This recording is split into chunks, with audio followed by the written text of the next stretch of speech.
Yes అంటే sir. ఒక్క second ఇప్పుడున్నటువంటి సార్, పరిస్థితి. ఒక్క సెకండ్. మనం Yeah. అంటే ఇంతకుముందు మొత్తం ఆయన ప్రసంగ పాఠం మొత్తం వింటే రిజైన్ చేసిన అనంతరం Yeah. రజనీకాంత్ పేరు చాలాసార్లు ఉటంకించారు. ఆయన దగ్గర సలహాలు తీసుకున్నాను, ఆయనతో మాట్లాడాను, ఆయన్ని సీఎంగా చూడాలనుకున్నాను లాంటివి ఎక్కువ. అంటే చాలా రజనీకాంత్ సలహాతోనే రాజకీయాల్లోకి వచ్చాను లాంటివి. అంటే ఏంటి, ఏమైనా ఒక గమ్మత్తైన విషయం ఏమైనా జరగబోతోందంటారా? మీరు ఎంజి రామచంద్రన్ తమిళనాడులో ముఖ్యమంత్రిగా బాధ్యతలు చేపట్టిన నాటి నుంచి 1977 నుంచి ఇప్పటి వరకు కనుక మనం చూస్తే Yes, sir. తమిళనాడు రాజకీయాలపైన సినిమా నటుల యొక్క ప్రభావం, సినిమా చాలా. హీరోల యొక్క ప్రభావం ఎంత మేరకు ఉందో కనపడుతుంది. చాలా అండి. ఇప్పుడు అవును. విజయ్ కూడా సినిమా నేపథ్యం నుంచి వచ్చి ఆ రాష్ట్ర ముఖ్యమంత్రి అయినటువంటి సందర్భాన్ని మనం చూస్తున్నాం. కాబట్టి అవును. తమిళనాడు రాజకీయాల్లో తమిళ సినీ పరిశ్రమ ప్రభావం, ముఖ్యంగా సూపర్ స్టార్ల యొక్క ప్రభావం చాలా పెద్ద ఎత్తునుంది. అవును. అందుకే తను రాజీనామా చేసి రాజకీయ ఉద్యమాన్ని, పీపుల్స్ మూవ్మెంట్ ని ప్రారంభిస్తున్నటువంటి ప్రకటనలోనే అన్నామలై చాలా స్పష్టంగా చేశారు. నేను రజనీకాంత్ ప్రేరణతోటే రాజకీయాల్లోకి వచ్చాను. రజనీకాంత్ పార్టీ పెడతామనుకుంటే రజనీకాంత్ తో ప్రయాణం చేయడానికి నేను రాజీనామా చేసి వచ్చాను.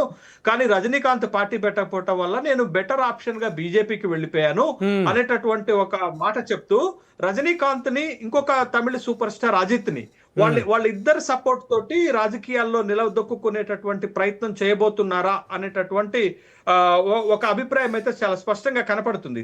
అందుకేనే రజనీకాంత్ తోటి అజిత్ తో ఉన్నటువంటి ఫోటోలతోటి తమిళనాడులో పోస్టర్స్ వెలిసాయి. అన్నామలై కొత్త పార్టీ పెడుతున్నారని, తమిళగా మక్కల్ కచ్చి లేకపోతే తమిళగా మక్కల్ కళిగం అనేటటువంటి పేరుతోటి పార్టీ పెట్టబోతున్నారు అనేటటువంటి ఒక అభిప్రాయం. అయితే ఇక్కడ మనం గమనించాల్సింది ఏంటంటే, ఇప్పుడు ప్రస్తుతం ముఖ్యమంత్రిగా గెలిచి ఉన్నటువంటి విజయ్ కి రజనీకాంత్ కి చాలా గ్యాప్ ఉన్నట్టుగా మనకు కనపడుతుంది. ఎన్నికలకు ముందు, ఎన్నికల తర్వాత కూడా రజనీకాంత్ ఎప్పుడు కూడా ప్రెస్ తో మాట్లాడినటువంటి రజనీకాంత్ ఎన్నికలు అయిన తర్వాత విజయ్ ముఖ్యమంత్రిగా బాధ్యతలు చేపట్టిన తర్వాత ప్రెస్ తో మాట్లాడారు. నాకు విజయ్ ముఖ్యమంత్రి అయినందుకు ఈర్ష్య ఏమి లేదు, జలసీ ఏమి ఫీల్ అవ్వట్లేదు అనేటటువంటి ఒక మాట చెప్పారు. అంటే విజయ్ కి సూపర్ స్టార్ రజనీకాంత్ కి గ్యాప్ ఉన్నటువంటి నేపథ్యంలో, బట్ ఆ గ్యాప్ ని ఫిల్ చేసేటటువంటి క్రమంలో, విజయ్ ని ఎదుర్కొనేటటువంటి క్రమంలో సినీ పరిశ్రమ యొక్క మద్దతు అన్నామలైకి అవసరం ఉంటుంది. కాబట్టి ఖచ్చితంగా ఒకవైపు రజనీకాంత్ మద్దతు, ఇంకొక వైపు అజిత్ మద్దతు గనక అన్నామలైకి దొరికితే అది ఒక విధమైనటువంటి సపోర్ట్ ఉంటుంది. కానీ ఇప్పుడున్నటువంటి పరిస్థితి, యాజ్ ఆన్ టుడే ఇప్పుడున్నటువంటి పరిస్థితులలో విజయ్ ఇప్పుడే అధికారంలోకి వచ్చారు. విజయ్ పరిపాలన చూడాలి, విజయ్ ఫెయిల్యూర్ చూడాలి, విజయ్ సక్సెస్ చూడాలి. ఒకవేళ విజయ్ రాజకీయంగా వైఫల్యం చెందితేనే అది అన్నామలై లాంటి వాళ్ళకి కలిసి వస్తుంది. ఒకవేళ విజయ్ రాజకీయ వైఫల్యం చెందినా అది కలిసి వచ్చేటటువంటి అంశం ఇంకా డిఎంకే చాలా బలంగా ఉంది. ఎందుకనంటే డిఎంకే కూటమికి 31% ఓటు బ్యాంక్ వచ్చింది, 75 శాసనసభ స్థానాల్లో గెలిచారు. అంత ఈజీగా ఏమి లేదు కదా. కాబట్టి డిఎంకే లాంటి ఒక బలమైనటువంటి పార్టీని దాటి వచ్చి ఇప్పుడు మళ్ళా అన్నామలై ఆ స్థాయికి వెదగలుగుతారా అనేటటువంటి ఒక ప్రశ్న ఎదురవుతుంది. కానీ ఒకటేంటంటే, అన్నామలైకి తమిళనాడులో గానీ దేశవ్యాప్తంగా ఎంత గుర్తింపు వచ్చిందో, రాజకీయంగా అన్నామలై వైఫల్యాలు కూడా అంతగా కనపడుతున్నాయి. ఎందుకనంటే 2021లో అన్నామలై ఒక శాసనసభ స్థానం నుంచి పోటీ చేసి ఓడిపోయారు. 2024లో కోయంబత్తూరు లోక్సభ స్థానం నుంచి పోటీ చేసి ఓడిపోయారు. ఇప్పటి వరకు అన్నామలై రాజకీయంగా విజయం సాధించినటువంటి దాఖలాలు కనపడట్లేదు. అంటే సార్ ఇక్కడ ఒక చిన్న విషయం, బహుశా ఆ వైఫల్యాలే బీజేపీ బాగా స్ట్రాంగ్ గా తీసుకుందా? సో దానివల్లే ఇతనితో ఇంకా మనకు ఉపయోగం లేదు అని రాజీనామాను వెంటనే ఆమోదించేసింది అంటారా? తనకు ఎటువంటి పదవులు అవి ఇవ్వకుండా, ఈవెన్ ఇఫ్ మొన్నటికి మొన్న సీట్ ఇవ్వకపోవడం కూడా దారుణం కదా సార్. అంటే ఆ స్థాయికి తీసుకొచ్చిన బీజేపీకి. రమణ గారు, మీరు అడుగుతున్న దాంట్లో బీజేపీ అన్నామలైని వదులుకోవాలనుకోలేదండి. ఆర్ఎస్ఎస్ గట్టిగా పట్టుబట్టింది.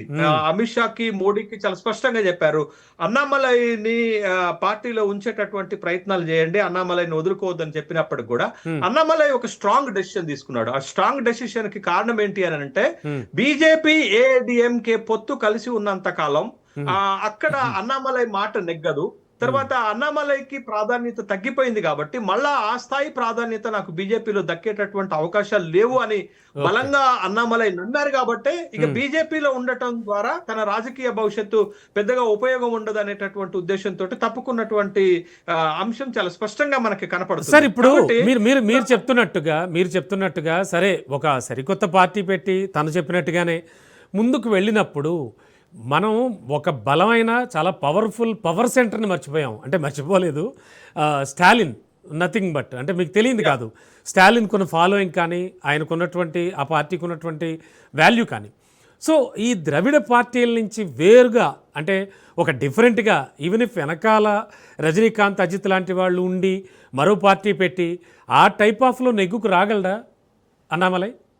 అదే అదే నేనేమంటున్నాను, ఇప్పుడు టీవీకే విజయ్ పై కూడా మనం ఇదే రకమైనటువంటి చర్చలు చేశాం. అవును. రెండు బలమైనటువంటి ద్రవిడ పార్టీలను ఎదుర్కొని తట్టుకొని నిలబడగలిగి అధికారంలోకి రాగలుగుతాడంటే వచ్చి చూపించాడు కదా. ఓ, బట్ అవునండి, ఒక అవును. మార్పు మీరు డిఎంకే ఏఐడిఎంకేలు ఇంకా బలంగా ఉన్నప్పటికీ కూడా గ్రామ స్థాయిలో పట్టణాల్లో డిఎంకే, గ్రామాల్లో ఏఐడిఎంకే బలంగా ఉన్నప్పటికీ కూడా టీవీకే విజయ్ ఎలా గెలవగలిగాడు?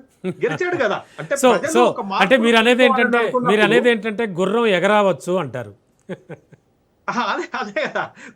ఇప్పుడు రెండు బలమైనటువంటి పార్టీలను ఎదుర్కొని ఒక అసాధ్యాన్ని సుసాధ్యం చేసినటువంటి వ్యక్తి అవును, విజయ్ మనకు కనపడుతున్నారు కదా. అవును. కాబట్టి అన్నామలై సక్సెస్ కాలేడు అని మనం చెప్పడానికి వీల్లేదు కానీ, అవును. బట్ అన్నామలై సక్సెస్ అవ్వటానికి అనేక మైలురాళ్లు దాటి రావాలి. మీరు అన్నట్టు correct.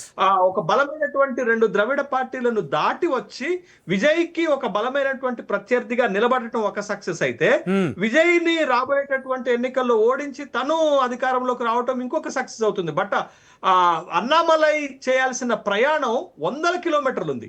అన్నామలై చేయాల్సిన ప్రయాణం చాలా సుదీర్ఘ ప్రయాణంగా ఉంది అనేటటువంటి విషయాన్ని అన్నామలై కూడా తెలుసు. అందుకే అన్నామలై చాలా స్పష్టంగా ఒక మాట చెప్పారు, నేను టెంపరీగా కాదు, ఒక భవిష్యత్ రాజకీయం కోసము, ఒక సుదీర్ఘ ప్రయాణం కోసం మాత్రమే నేను రాజకీయ ఉద్యమాన్ని, పీపుల్స్ మూవ్మెంట్ ప్రారంభిస్తున్నానని చెప్పారు. బట్ అంత సింపుల్ ఏం కాదండి. అతను దాటాలి, డిఎంకేని దాటాలి, టీవీకే లాంటి ఒక విజయ్ లాంటి ఒక బలమైనటువంటి ప్రస్తుత ముఖ్యమంత్రిని ఎదుర్కొని రాజకీయంగా నిలబడటం అంత సవాళ్లతో కూడుకున్నటువంటిది. ఆ సవాళ్లను ఎదుర్కొనేటటువంటి శక్తి, ధైర్యము, ఆ తెలివితేటలు అన్నామలైకి ఉన్నాయి.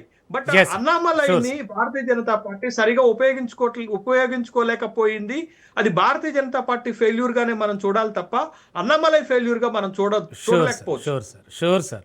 ఎనివే థ్యాంక్ యూ సార్ విశ్లేషణ అందించినందుకు. సో ఏదేమైనా కూడా అన్నామలై రాణిస్తారా, వేరే పార్టీ పెట్టి ఇప్పుడున్న కండిషన్లో తనొక పవర్ సెంటర్గా ఎదగలుగుతారా, భవిష్యత్తే నిర్ణయించాలి. ఇది ఇవాల్టి స్పెషల్ విశ్లేషణ. చూస్తూనే ఉండండి రాజ్ న్యూస్.